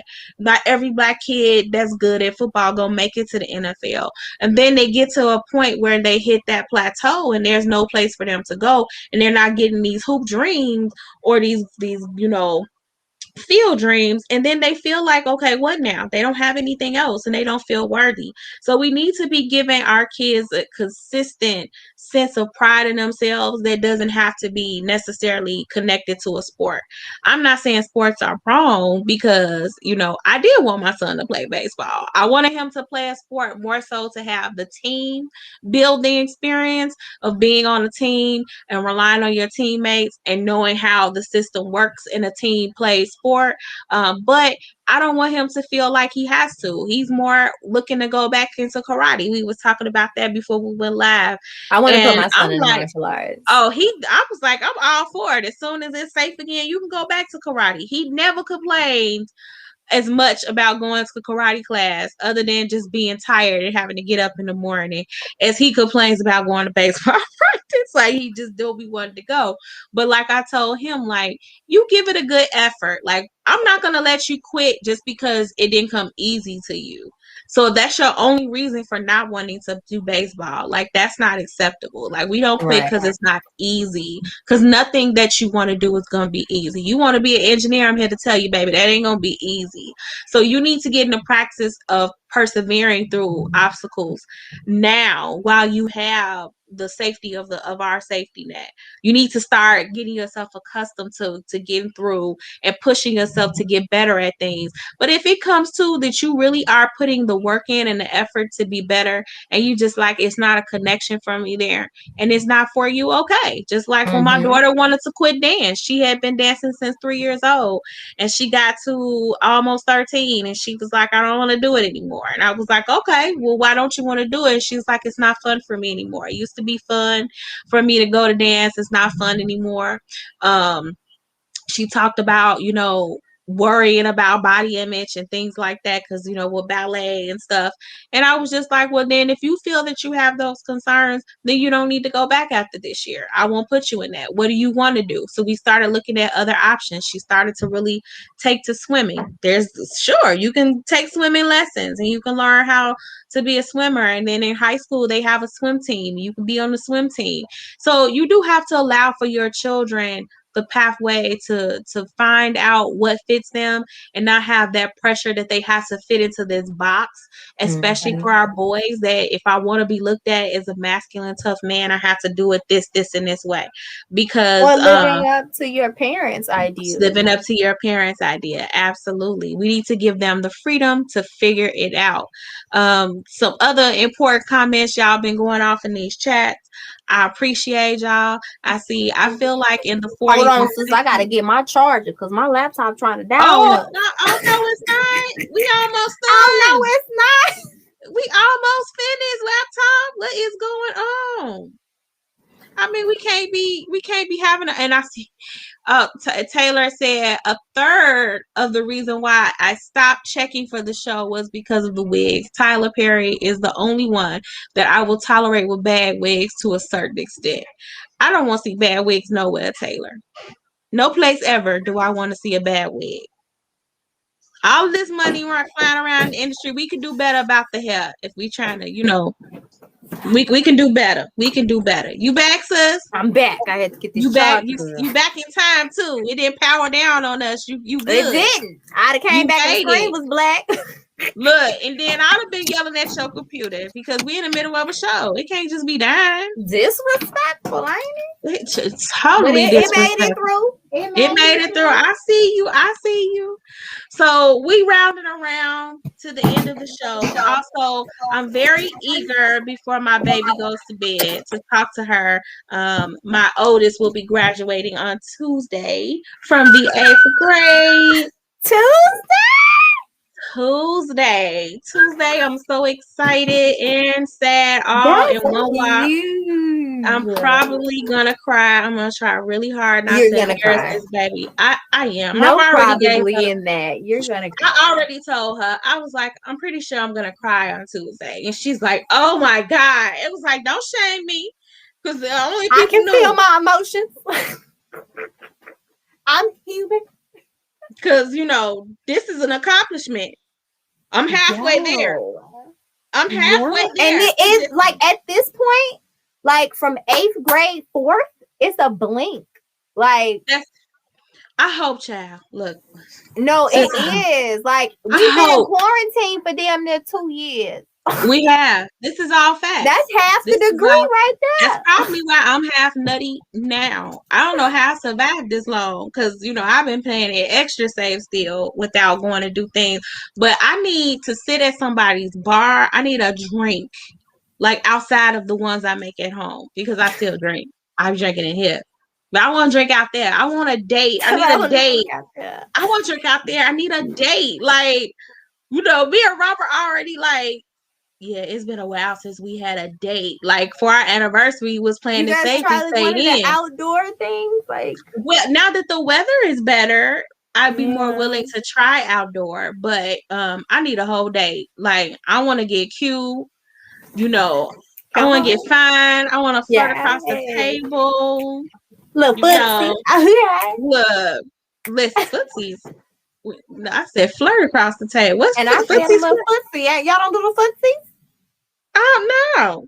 What? You gotta rub a toe against the ankle or something, you No, know? that ain't enough. You see, we ain't gonna go there because this is about family. This isn't about anything else. Right. It's about We family. tried the baby graduating Tuesday. We didn't The baby's graduating Tuesday, and so she went for one of her 8th grade things. She just came in with her cap and gown. I see it on the couch. So I'm probably gonna have a moment when I click off from the live today because I just can't believe my baby is. This is my first one, y'all. My Oh first yeah. one. I'm so happy for you, and like I I know it's mean, it emotional. feels like just yesterday I was like 52 hours of labor and I was begging for this baby to stop the madness and be born already because she did not want to come up out of there. I don't know what her deal was, but she was just floating around all nice and happy. And I was She yelling like, at it's wet Robert, and warm in here. We good. she chilling. And so it just, I still see this, I call the babies when they first born, they little burritos, because they wrap them up like little burritos. And you be like, oh, so I just still remember her being all swaddled. And, she was a really easy baby, very easy baby. And I'm just like, dang, we about to do high school. So I'm a little nervous about And it's a that. bling. Like I remember Like, 8th grade. I remember how fast high school went back for me. I remember how fast college went back for me. So it's like after 8th grade, it's just like I know. I know she gonna be 15, so we already starting like it's time to start getting behind the wheel. It's time to learn how to drive. So it's all happening so fast, and I'm getting in my emotions even now. And so I have to hear about her little activity today, and just talk to her before she goes to bed, and then go in my room and sob like a baby. while holding the cap and gown. Seriously. Seriously, I don't know what I'm gonna do on Tuesday. I'm gonna be beside myself, but yes, yes, yes. Also, before we go, Nat, talk about the Healing Academy event this Saturday. If you guys are free, please. It's a free virtual event. Hop on. It's gonna be some amazing performers, some amazing speakers. Again, if you don't know about the Healing Academy, you better ask somebody because Get it's in about to tune. do amazing things. So tell us a little bit more about the Saturday event, sis. Yes, well, thank you. First, I thank you for being such a supporter, sis. We love us some you, and we are so glad you love us some you, and it's beautiful. Okay, I love it me is some actually. y'all. So we are celebrating our 2-year anniversary, as Sante has already stated. Today we are 2. And Saturday, the 22nd, this Saturday from 1 to 3 p.m., we are having a free virtual event. We're going to have virtual live music. We're going to have Charnel Lane dropping some amazing poetry. We're going to have The Geronimo poetic speak. storyteller. Come on, bury her soul to heal yours, okay? And then Yes. Geronimo, who was actually a guest on We Yeah. Gonna Talk. We was calling him JJ. Poor baby. I know he like, I ain't never going to be a Bible or hugging, but I So about the really enjoy him marshmallows. coming Was up. it the The marshmallow marshmallows? pit. The marshmallow pit. We was cutting up with him, but he had so much perspective He and did. We really love enjoyed him Geronimo. coming on. He came on twice and had so much perspective on here. So I know we was probably cutting up with him, acting a fool, And his wife but actually very has talented. a show too, an Instagram live Woo! show. Okay. And we'll have to Mm-hmm. follow her show. I would love to watch and follow her show as well. But he definitely is a great performer. I've Oh, seen him he's post some so lives dope. from some of So his dope. performances. So I look forward to seeing him on Sunday as well. And so we'll be posting the info, right, sis, about how they can sign Mm-hmm. up and get the info to be present for the event. So talk about that. Yeah, so I'll share it. I'll post it in the group, the Oh We Gonna Talk group. Because if y'all watching this and y'all not in the group, go on get in the group. Oh We Gonna Talk, okay? View us page.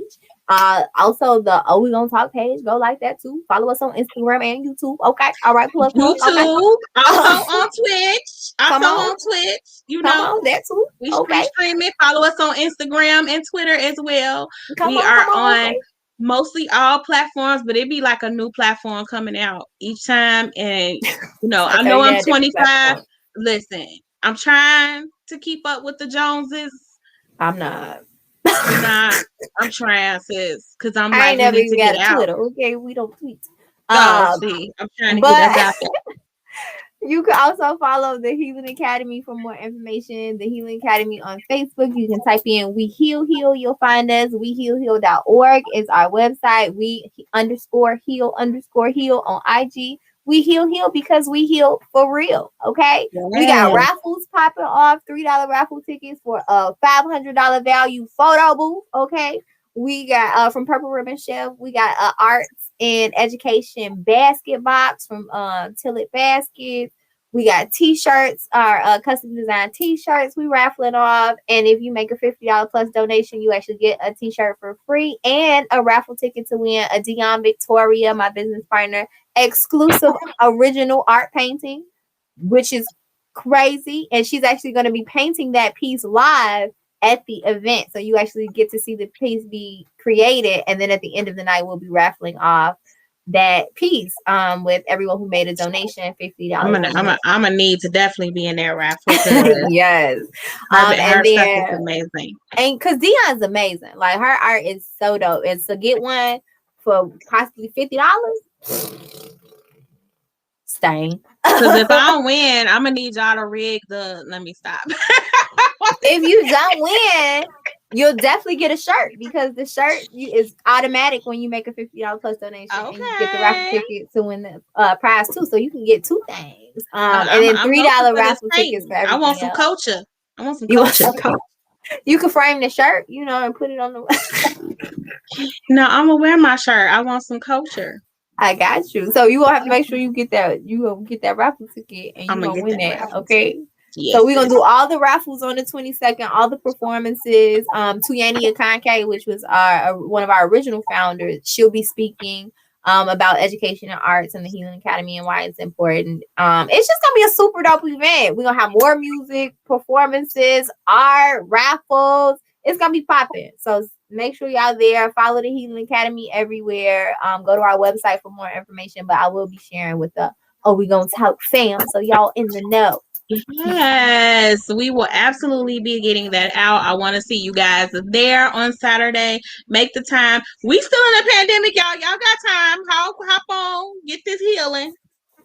This But is we all about y'all the might try healing. to be outside because it's supposed to be in the 80s this It's supposed to weekend. be girl, but yeah, it's supposed to be hot. But from 1 to 3, y'all better be in front of their computer or their phone. Okay, I mean, most of Facebook the Live time things event. ain't happening until after 3 o'clock anyway. So I So y'all mean, make sure y'all be in the virtual space, Facebook Live, Healing Academy. Okay, and if you guys don't know what the Healing Academy is in general, it's an education and arts based not for profit. We do classes and workshops for all ages, and we just dropped this information today for the anniversary, so y'all getting this exclusive. Our first classes are starting up. We're doing supplemental classes on Saturdays for pre-K and K. and they're going to be on social emotional learning and the arts. Yes. And the other class, we're doing two classes. The other one is on science and the arts. So y'all can sign up your kids for that. All the little baby boppers, we're going to get them emotionally together. That's what we just talked about. It's important. It's important. You know how I'm such an advocate for learning how to deal with our emotions and learning how to express our emotions, because it's so much Yes. more than coping with them. It's also being able to express them. Communication is key in everything we do. And in for order for us to really heal, we have to talk, right? That's the whole point of, oh, we gonna talk, is Come on. having those conversations. We gonna break these curses together. So be also looking out for some more exciting things to happen with Oh We Gonna Talk.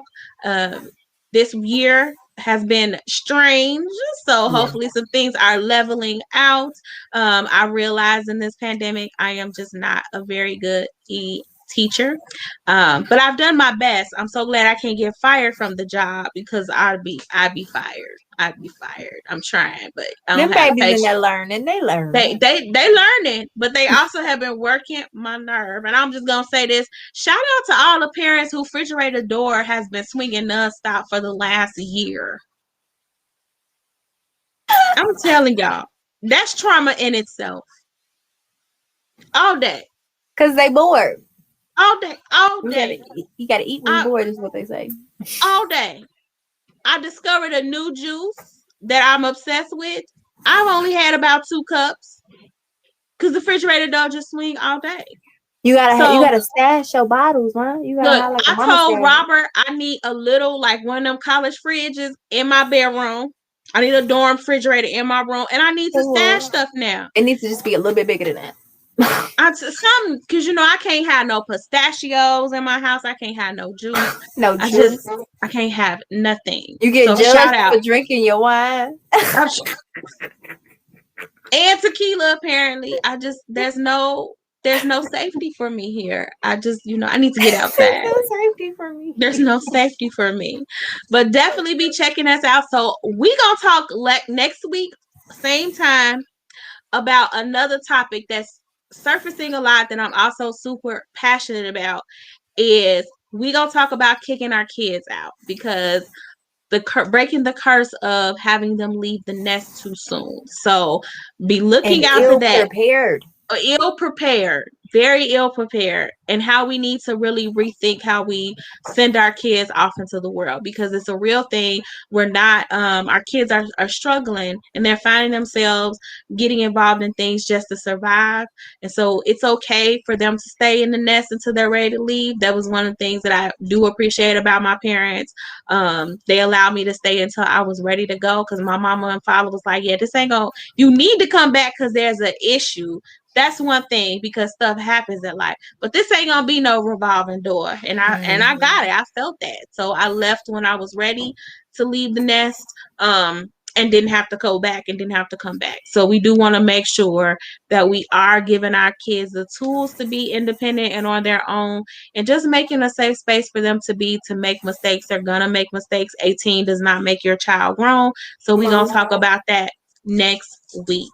So if you're interested in being a part of that conversation, definitely join us.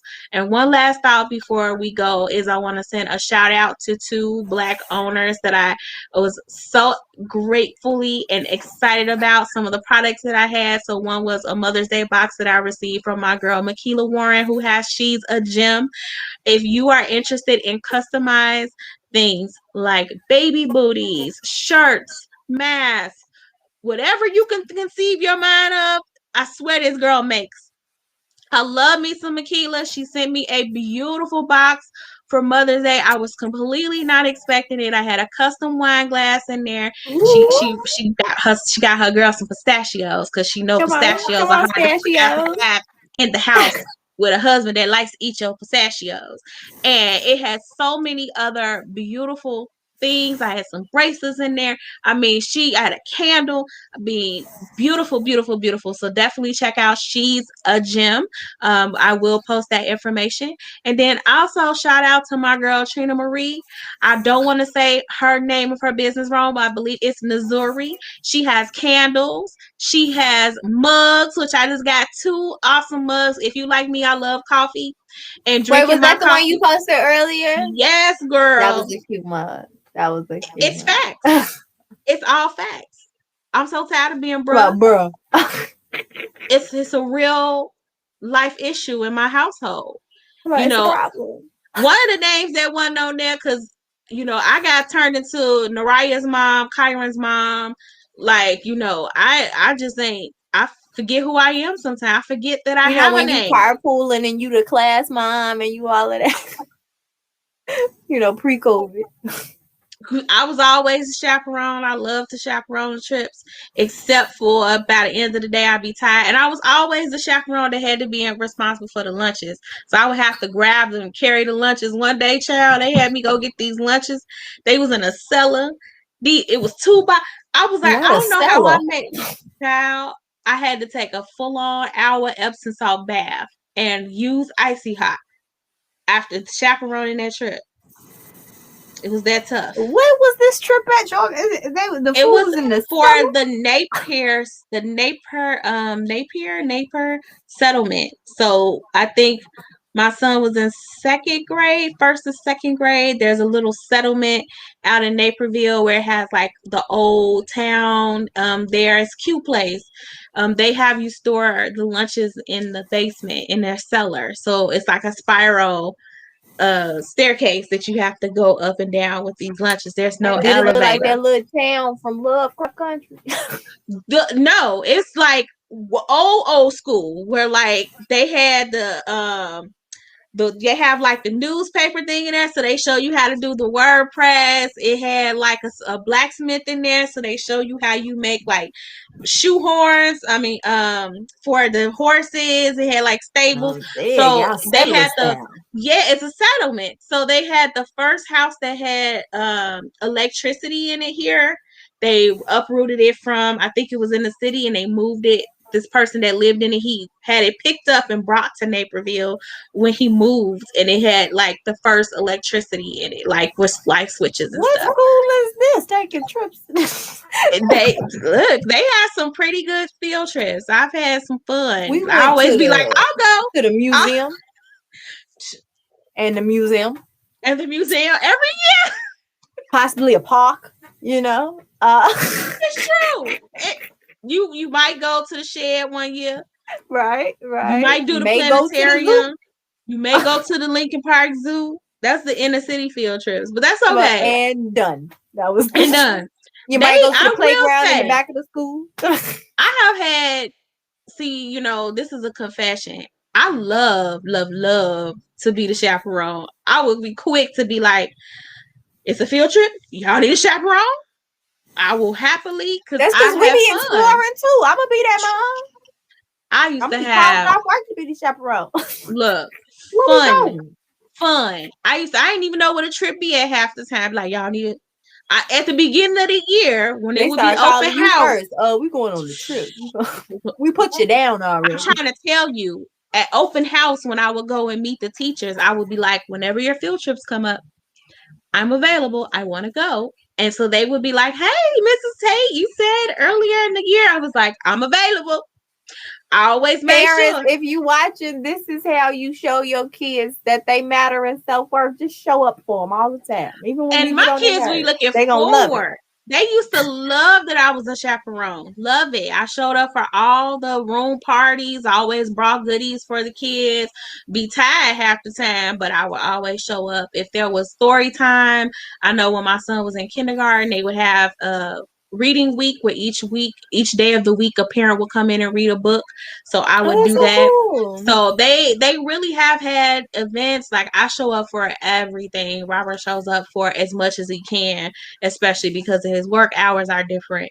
But if it's something going on, I'm show up. And so fortunately, I've never embarrassed them and they've been okay with me coming. I don't know how much longer that's gonna be the case because You finna I have a might. high schooler, so. I know, cause I'm like, ooh, can I chaperone prom? Cause I want to get dressed up, honey.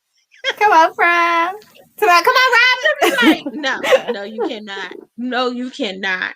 But yes, Okay. show up, show Maybe up. just But homecoming then. Not, I mean, I not want, but prom. probably that too. But look, I want to wear that dress. I'm gonna have to get it taken out.